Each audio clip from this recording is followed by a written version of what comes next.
Hey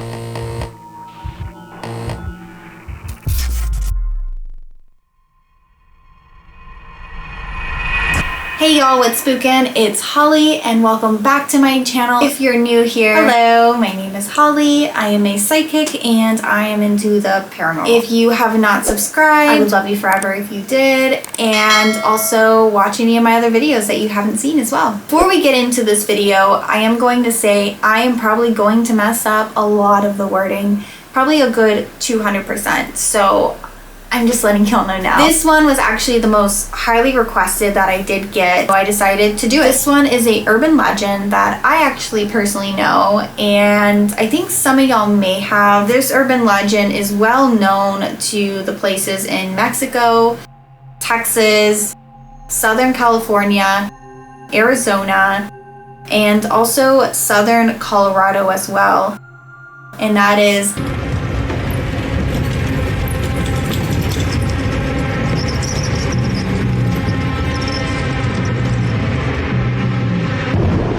La Llorona. La Llorona is also known as the Weeping Woman. Also, there's been plenty of movies as well. Probably a lot of people know about her. I am just going to share her story as well and also tell y'all this really creepy story that I did find on the internet.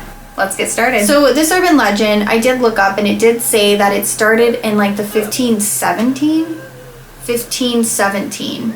For some reason, that's so weird for me to say. They did find something about where this like quote and stuff that they found of about a weeping woman and stuff. So they're kind of gathering that it may be from that time. I've heard of the 1700s. It happened a long time ago, we're just gonna say. And before I get into the story, to make this more creepy with the candles in the background, my haunted porcelain dolls in the back, I think it would be really interesting to turn on the music box right behind me and to see what happens, and to also see if my haunted porcelain dolls want to be active as well. Let me turn that on. La Llorona was actually a woman named Maria, and Maria was actually someone who was the most beautiful girl within 500 miles, which must be nice. Maria was one of those women that she was so beautiful, she was breaking necks, like breaking men's necks every time she would walk by. This is how beautiful this woman was. She could get any man she wanted. Mainly the younger men wanted her so bad. So like I said, the younger men really were into Maria, but Maria was not into them. She just never really dated as much. She kept single until that knight in shining armor of hers, of the man of her dreams, to take her away and live that happily ever after. So one day Maria and her grandma were walking back from the town to the house, and Maria was telling her grandma that she wanted a man like her grandpa, which the grandma was like, yeah, like I agree, he's a really great man, and he is a great man to try to find, but also you have to date a lot of people to find that person. And Maria was like, no, I don't need to. And she saw this raven in a tree, and she was like, I want my man to have black hair that is so silky, so beautiful. I want him tall, I want him handsome. Was getting everything of the nooks and crannies about the appearances of what this woman wanted in a man. And the grandma tells her, appearances we know, we see those, the heart we don't know. And Maria just looked at her like she was crazy, and kind of more of like eye rolling of, I'm not gonna do this old school, I'm gonna do it the way I want to. You may have done it this way, but I'm not. Maria just takes it with a little grain of salt. A few days later, there was this man who arrived on a horse. Beautiful, handsome man. Everything that Maria described to her grandma was exactly what that man had. So she decided, that's it, this is who I want to marry. But she wasn't the only one that wanted him. All the other women wanted him as well. So she kind of played the reverse psychology on him. Instead of her chasing him, she wanted him to chase her. So this man was great at playing guitar. He was very athletic, very fit, and he would actually go to her house, not just once, but multiple times, to go and serenade her at her house. But instead of, the Romeo and Juliet thing of, Juliet going out to the balcony, she did the opposite. She acted like she didn't care as much about it. She acted like he was just not there, and he would still keep going to try to win her. So one day she was walking into town and she stumbled upon him, and he asked her out, and she said yes, nonchalantly, like okay. But deep inside she was ecstatic, like I got what I wanted. So Maria tells her parents, and her parents are totally against this isn't the man for you, I think you should look a little bit more and stuff. And Maria's like, no,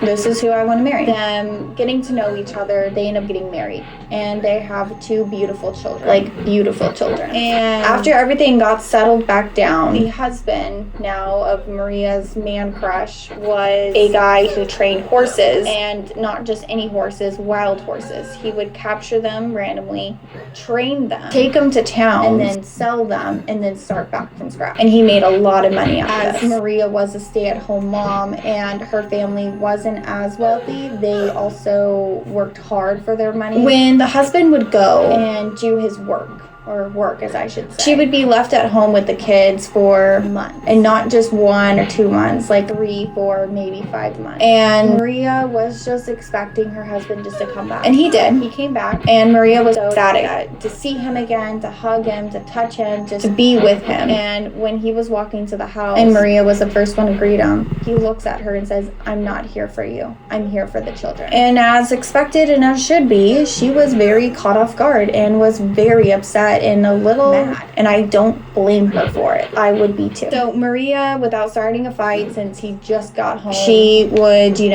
just put a fake smile on and just, okay. But little did Maria know that he would only be there to hang out with the kid, not stay the night there anymore. He wouldn't live there anymore, and that's what confused Maria. This also happened numerous times, until one day, and was the final day, he visited his children. He shows up instead of on a horse, in a carriage. And Maria's like, oh, like maybe this is a gift from him, or maybe this is something that he wanted to provide for us. No. When she looked, when he was getting out of the carriage, she noticed that there was another head in there. And it was a woman's head. That was a beautiful, elegant woman. And Maria was Tik Tok. She was so upset at the fact that he would do something like this to her, and it broke her heart, which I would be too.